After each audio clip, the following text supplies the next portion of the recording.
ఒక రాత్రి కాన్షీరామ్ రైల్వే స్టేషన్లో ఒక వార్తాపత్రికపై పడుకుని నిద్రపోవటానికి ప్రయత్నిస్తున్నాడు.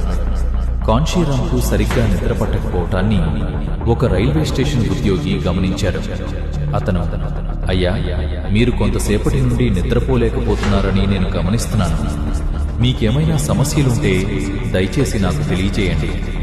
మీకేమైనా అవసరమైతే మా ఇల్లు దగ్గరలోనే ఉంది అని అడిగాడు.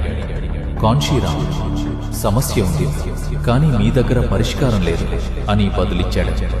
ఆ ఉద్యోగి, సమస్య ఏమిటి? దయచేసి నాకు చెప్పండి, నా శక్తి మేరకు నేను మీకు సహాయం చేస్తాను అని అడిగాడు. అప్పుడు సర్ కాన్షీరామ్ ఇలా అన్నారు, చూడండి, నేను నిద్రపోవటానికి ప్రయత్నించినప్పుడల్లా బాబా భీమరావు అంబేద్కర్ అక్కడ నిలబడి పార్లమెంటు వైపు వేలు చూపిస్తూ నాకు కనిపిస్తారు మరియు నా కళ్ళు తెరుచుకుంటాయి. నేను కళ్ళు తెరిచినప్పుడు పార్లమెంటులో బాబా, డాక్టర్ భీమరావు అంబేద్కర్ శత్రువులు నాకు కనిపిస్తారు మరియు నా నిద్ర మరింత భంగం కలుగుతుంది.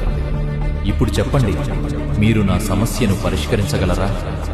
ఈ రోజుకి ఆ ప్రశ్న అలాగే ఉంది మరియు మన మహనీయుల త్యాగానికి, అంకిత భావానికి మనం సరైన న్యాయం చేయలేకపోయాము.